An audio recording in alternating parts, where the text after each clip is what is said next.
can't stop the storms, but you can learn to stand in the rain without drowning. Life will always test you, with people who misunderstand you, plans that fall apart, and moments that make you question everything. But here's the truth. The storm isn't your enemy. Your reaction to it is. Every emotionally strong person you admire, the ones who lead, build, and inspire, they're not calm because life is easy. They're calm because they've trained their emotions like a muscle. This isn't about suppressing your feelings. It's about mastering your state, because emotions are energy, and energy, when directed, becomes power. Your emotions are your compass. Most people treat emotions like enemies. They label anger as bad, sadness as weakness, fear as failure. But emotions are messengers, not mistakes. They're signals from the deepest part of your being, telling you what needs attention, not avoidance. When you suppress them, you silence your own intelligence. When you listen, you begin to lead yourself. Deepak Chopra says, the highest form of intelligence is the ability to observe yourself without judgment. That's the foundation of emotional fitness. Observation without attachment. Just like physical fitness doesn't mean you never get tired, emotional fitness doesn't mean you never get triggered. It means you recover faster, you respond wiser, and you remain rooted when everything else shakes. The African parable of the elephant and the river. There's an African parable of an elephant who walks down to a river every morning. One day, the river floods, turning muddy and wild. The smaller animals panic and flee, but the elephant, it steps in slowly, calmly. The current is strong, but it plants its massive feet deeper into the earth and waits. Hours later, the river settles, clear, calm, and quiet again. The elephant didn't fight the river, it waited for clarity. That's emotional strength, not control, but composure. Not fighting the chaos, but staying centered until it passes. You don't always need to react. Sometimes you just need to stay. How you train your emotional muscles. We train our bodies with weights. We train our minds with study. But how do we train our emotions? Through resistance. The same way your muscles grow when you push against force, your emotional resilience grows when you push against discomfort. Every time you stay calm instead of snapping. Every time you listen instead of defending. Every time you breathe instead of breaking. You're training your inner strength.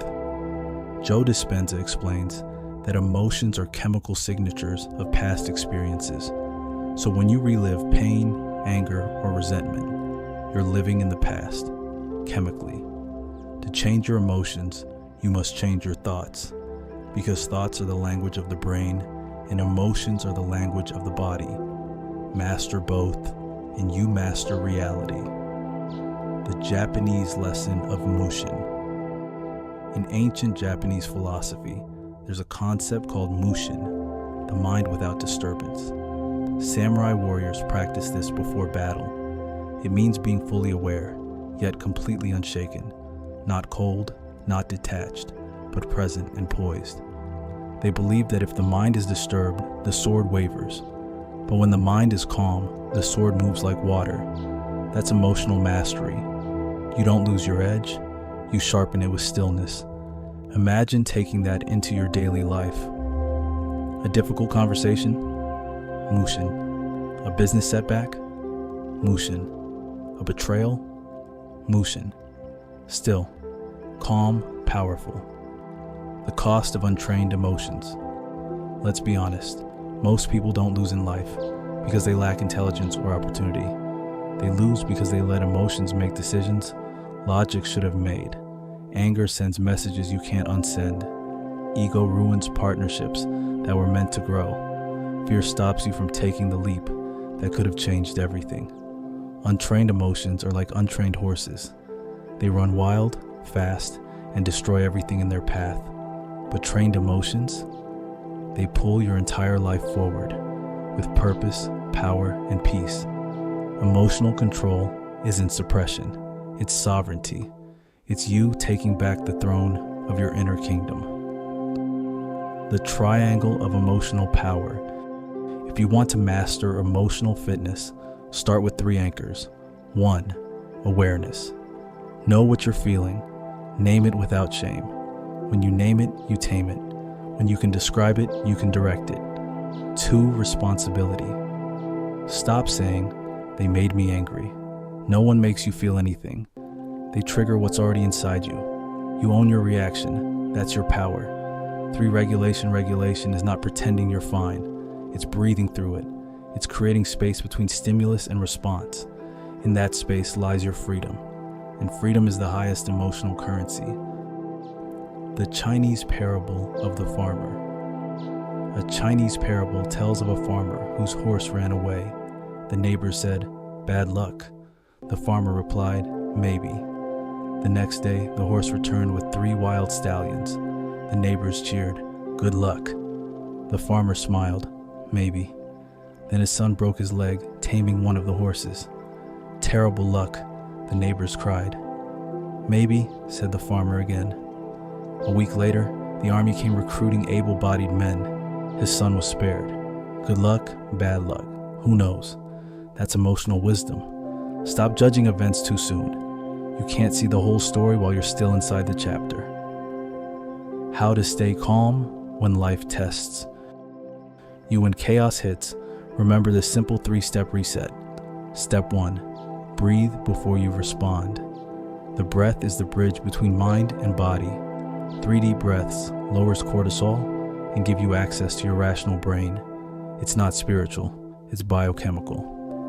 Step 2, ask, what's the lesson here?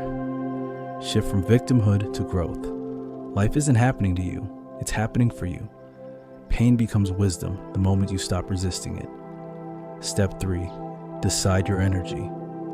No one gets to dictate your emotional climate unless you hand them the thermostat. Ask, what energy do I want to lead with right now? That single question can redirect your entire day. When love, loss, and life collide, you will be hurt by people you trusted. You will lose things you thought you couldn't live without. You will fall, and the world might not notice. But remember this, you were built for storms. Everything you've survived so far proves that you're undefeated. The heartbreak, the rejection, the failure, they weren't signs of weakness. They were invitations to grow stronger roots. Emotional fitness is not smiling through pain. It's standing through it. It's saying, I am still here, and I still choose to love, build, and try again. That's real strength. So here's your challenge, your emotional workout plan. Each morning, ask, what emotion do I want to embody today? Each trigger, pause for 3 seconds before reacting. Each night, reflect on what you handled better than yesterday. You don't need perfection, you need progress. Because emotional fitness isn't built in one day, it's built every day. Every calm response, every mindful pause, every time you choose growth over gossip, wisdom over reaction, and grace over ego. When life tries to break you, remember, you're not glass, you're bamboo. You bend, but you don't break. You fall, but you rise with more roots. Emotional fitness is how you turn pain into purpose, pressure into presence, and chaos into clarity. And someday, when people ask how you stayed so calm in the storm, you'll smile and say, I didn't fight the rain. I learned how to dance in it. If this spoke to you, don't just listen. Practice it. Share it with someone who's going through their own storm. And remember, the calm you seek is already inside you. You just have to train it.